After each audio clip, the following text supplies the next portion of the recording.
Thank you so much for joining me on the way forward. I'm Eddie Francis, and joining me is Emily Adams. So I got a chance to meet Emily on social media, on Threads, and I really like the way Emily talks about leadership.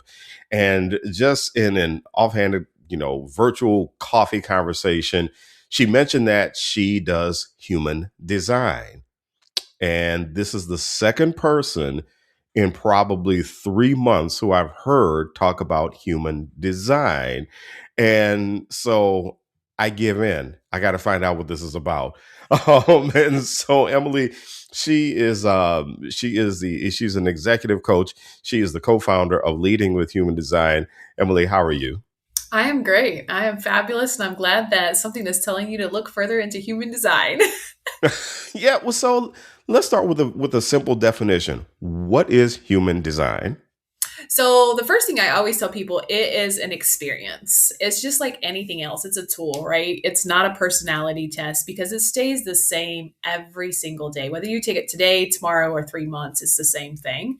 And it's based off your birthday, birth location, and birth time. Now, there's a lot of things that factor into it, but that's what it is. And it's really, call it an assessment, call it what you want, but it will tell you how you operate, how you lead, down to the way that you parent or you're in relationship with someone. There's so many different ways that you can use it. All right, so I'm going to play devil's advocate here, and I'm going to get into the mind of one of my more cynical listeners and say, "Oh, she's talking about astrology."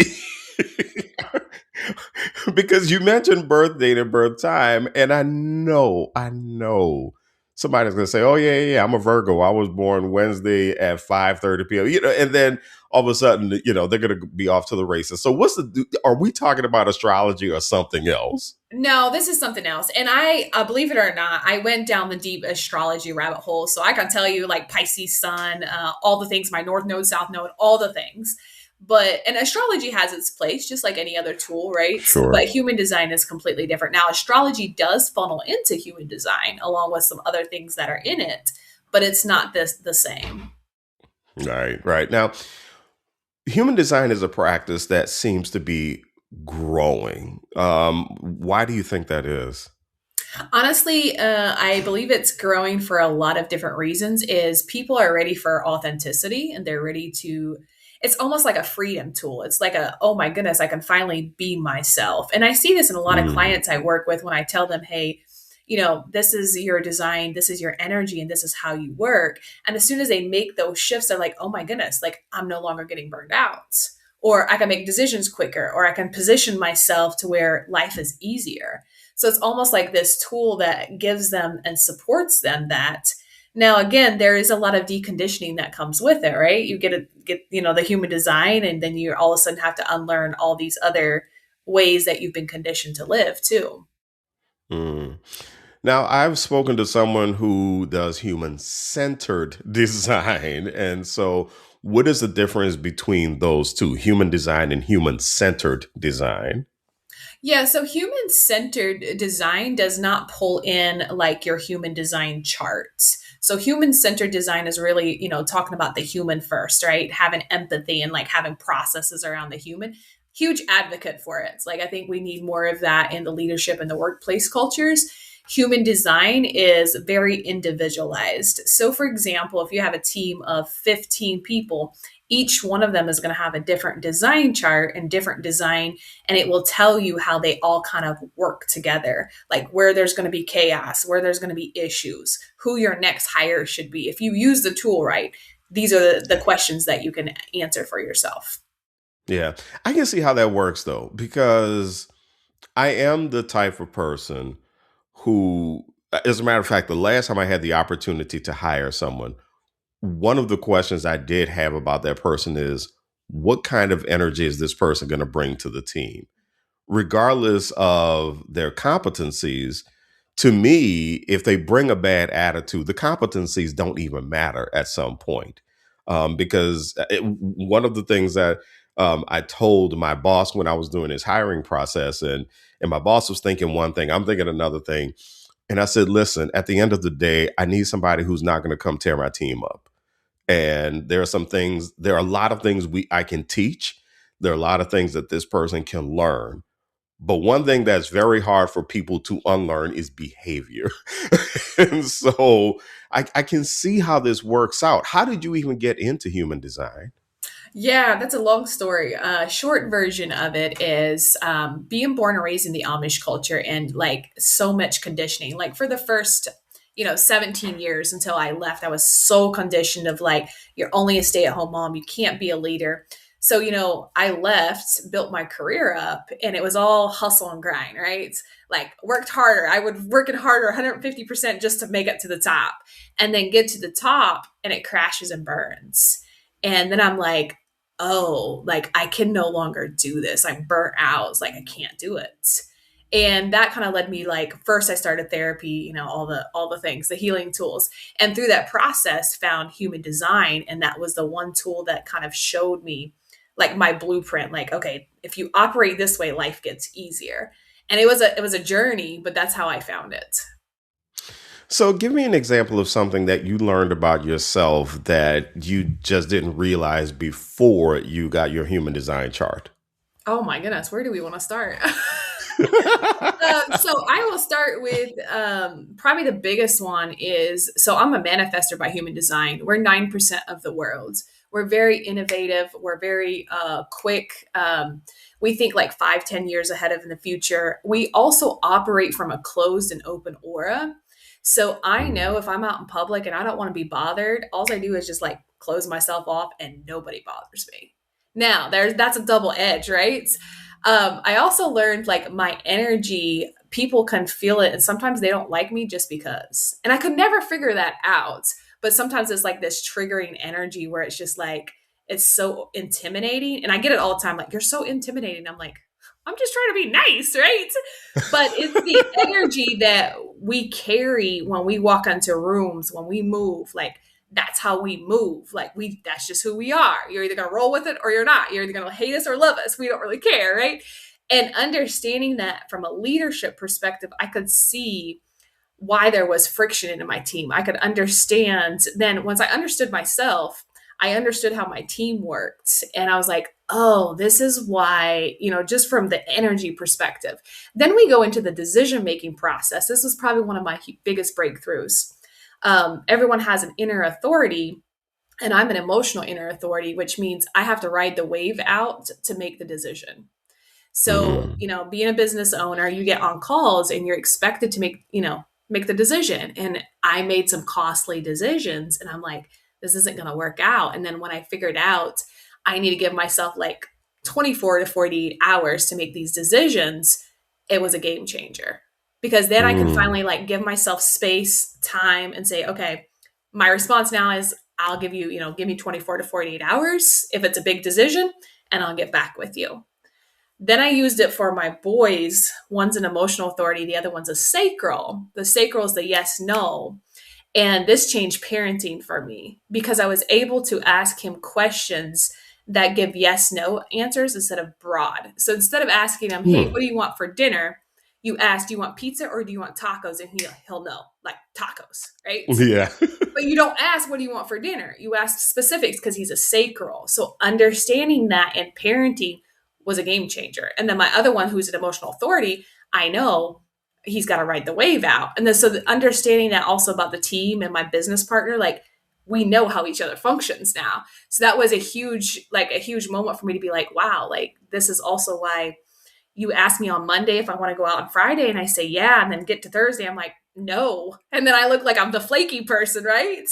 But a lot of people go through that because they ride the wave out in the moment they think it's great and they don't give themselves time to process it. Mm. So what what is a behavior about yourself, or and you said that your decision making process is a bit different.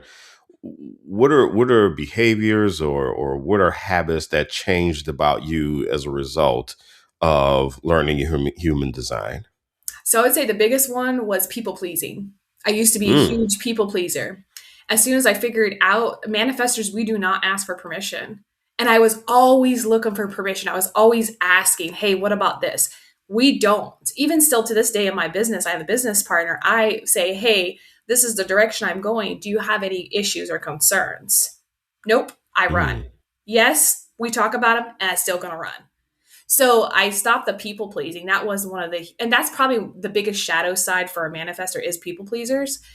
They tend to people please a lot, and asking for permission, not taking up space. So I saw myself take up more space. Started my YouTube channel, started being on our podcast, speaking, and that really like changed the way that I saw myself. So my confidence also built, right? The more that you know yourself, the more confident you're going to be, because you're just going to know, you're just going to own that, right? And so I saw those behaviors starting to shift, but also had to unlearn all the unconditioning of, like, the worthiness and all those things that pop up, for us to decondition so we can come back to our true self. Because at the end of the day, we're all worthy and we're all valuable, no matter, what our statuses are. This is interesting because it sounds like for you in particular, what human design did for you is it helped you do a 180, it sounds like. Oh, yeah. One for sure.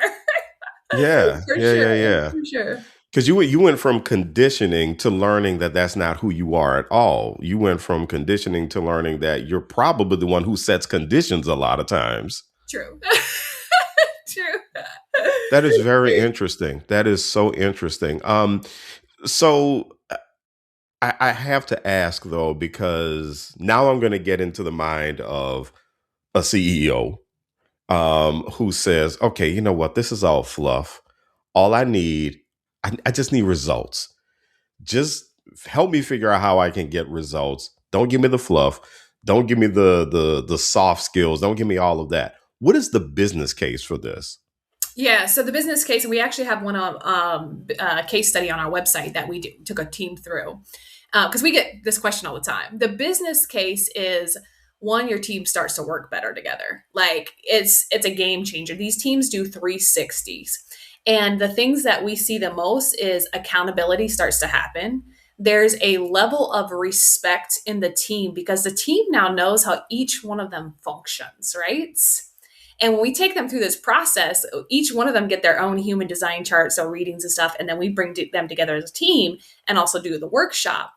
But on the other side, the leader now knows how to lead this person. So, for example, if you have a manifestor on your team, you're going to know that they're going to run point on a lot of things, and you Yeah. let them run points. And so that increases their performance. Or you may have a different design type and that you may give them things because they respond. So generators and mani-gens respond, right? So knowing this, you can increase your team performance. Now, I have a corporate background, so a lot of times I position those into, hey, this is how you get the most, and this is how to set their KPIs up. So setting their Mm. KPIs up in a way that, one, holds the business, we still got business goals to meet, but also respects the person that's working. So some of these little changes can be like, um, there's some design types that needs blocks of time. So, for example, on Tuesdays from 9 to noon, there's no meeting scheduled because this is the blackout time for focus time. That will help those design types like lock in and focus. No checking emails, no Slack, no nothing, right? And so you start to set standards and boundaries, and those KPIs start to get hit. But then also the team starts to function better because they start to see, feel seen, heard, and respected by the leader, because the leaders also now, we teach them how to acknowledge and appreciate their work. So, example, manifester, I don't care about your words. I'm here for the impact and I'm going to run. I don't celebrate wins. I don't care. I'm on to the next one. But a projector is going to be completely different, and they want to be seen and valued. And, so we teach them those strategies to implement with each one of their team too. You're listening to The Way Forward. I'm Eddie Francis, and I'm talking to Emily Adams. She is an executive coach, and she's the co-founder of Leading with Human Design. And we're talking about this practice of human design, something that I've seen growing on my podcast for our edification. I had a coach by the name of Melinda Van Fleet who talked about human design. And I have to wonder about something, because I think this is where you and I really connected on threads. Would you say, based on everything that you're saying right now, would you say that something that has been sorely missing or would you agree that what has been sorely missing in leadership is humanity? Oh, absolutely. Yeah. Absolutely. Why do you think so? So there's a lot of reasons why I think that it's been missing, and for years and generations, it's always looked as like corporate, like we work hard, we hustle hard, and generation after generation, this was just handed down, and now we're starting to see that crumble a little bit, right? We're starting to see humanity start to come in. We're starting to see like humans first, humans centered, and the companies are starting to be open to that. Now, there's still some letting go of, oh my goodness, we're not going to hit our numbers, or finding the balance of like being human and still hitting numbers, right? We have that balance too. But then we have a whole new generation of workforce that's coming in. And I will tell you, like, my boys are 16 and 19. This generation that's coming in is not going to go for this hustle and grind 80 hours and only get paid for 40. No, they are not. Gen Z is very loud about this right now. Yeah. So I think like we're breaking it down, which is good. It's being broken down and people can start to like have more work-life balance, and but it's gonna take, we have a long ways to go. Tell me what you think of this, because I posed this question one day to Threads, and I didn't get as many responses as I wanted. But let's say that we have a tale of two leaders.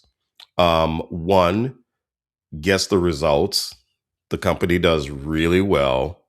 The employees might not do so well, but the company gets the results.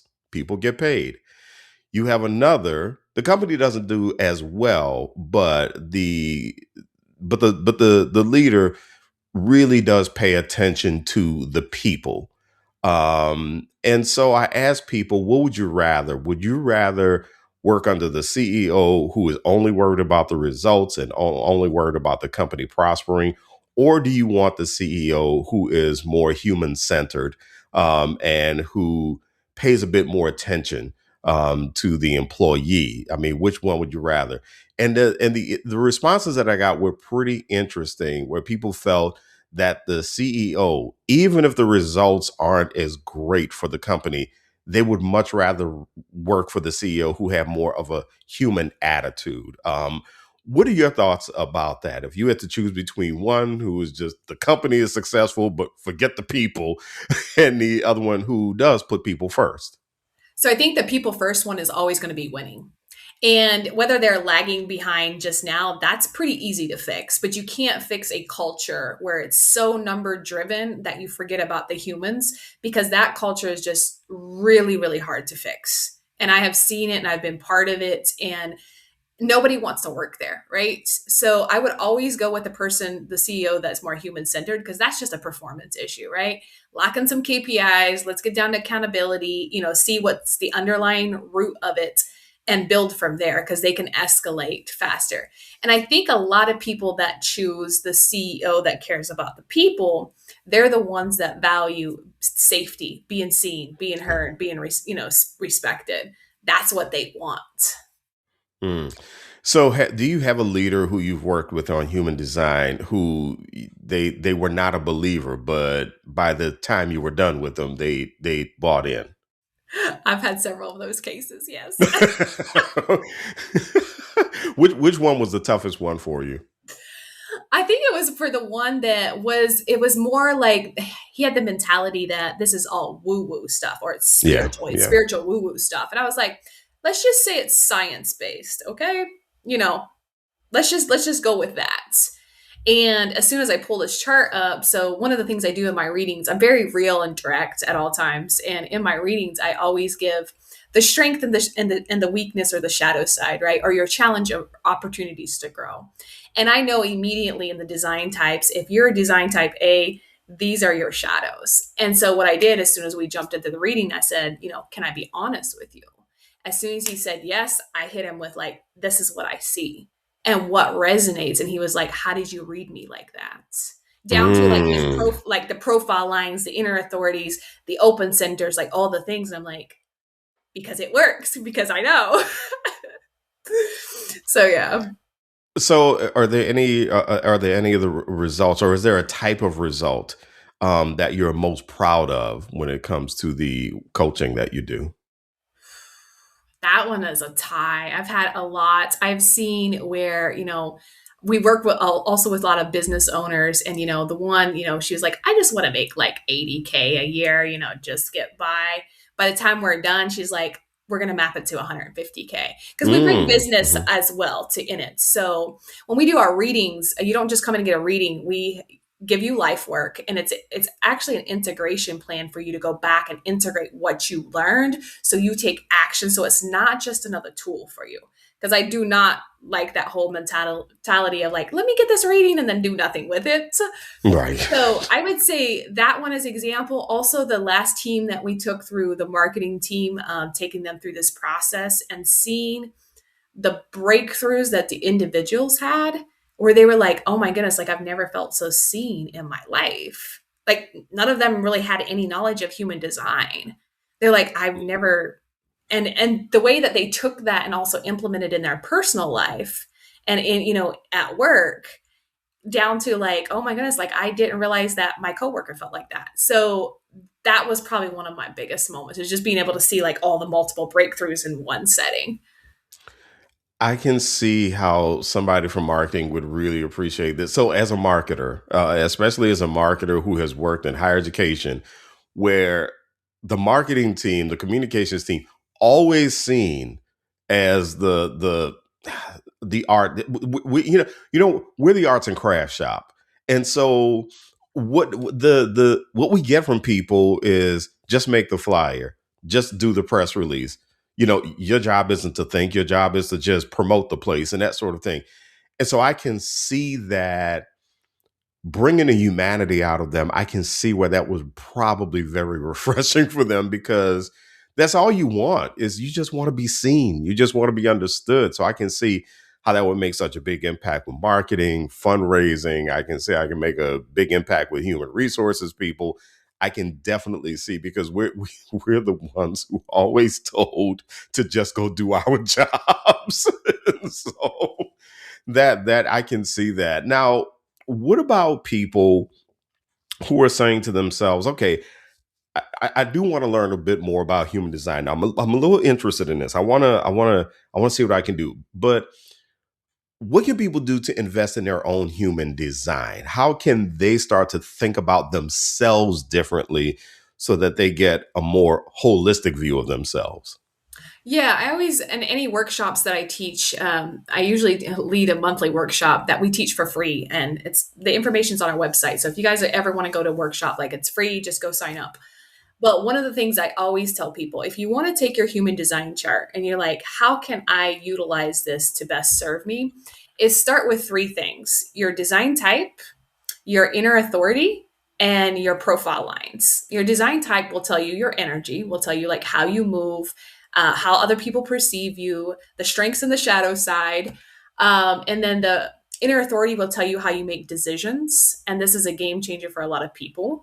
And you start to learn that when you don't make decisions in the way that your inner authority is, it's kind of smacks you in the face. And then you wonder why you've been smacked in the face a lot with your decision making process.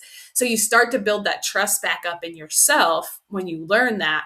And then your profile lines, that's a whole other topic, but I'll just give you an example. I'm a 4-6 profile line. My 4 line is opportunities and network. My 6 line is role model and leadership. Knowing that, I use that in my business. I use it for everything, because my 4 line is my opportunities. I get all my opportunities in my network. And then my 6 line is, I know that naturally people are just drawn to me for leadership. And it's also why I do what I do, right? So, but just basically using those 3 steps. And if you're like, well, I don't know where to start, pull your chart. Literally, you can pull your chart for free on our website too, and pull it, go through the free resources, and start to integrate one thing a day. If you can just do one thing a day, or even if maybe it's 3 times a week, if you can't do it daily. But the more that you learn about yourself and start deconditioning and getting rid of all these shoulds or all these other things that people have taught you that are not yours, the faster your growth Mm. becomes. Wow, yeah, yeah. That is a word that resonates with me pretty strongly, as someone who has been told a lot. This is what you should do, and I'm thinking I don't want to. So Emily, you mentioned your free workshop. So, what's your website so the folks can go find out about it? Leadingwithhumandesign.com. All right, leadingwithhumandesign.com. Emily Adams, she is the co founder of Leading with Human Design, and she's an executive coach. Thank you so much for giving us some information and hipping us the game about human design. I really appreciate it, Emily. You're welcome. Thank you for having me.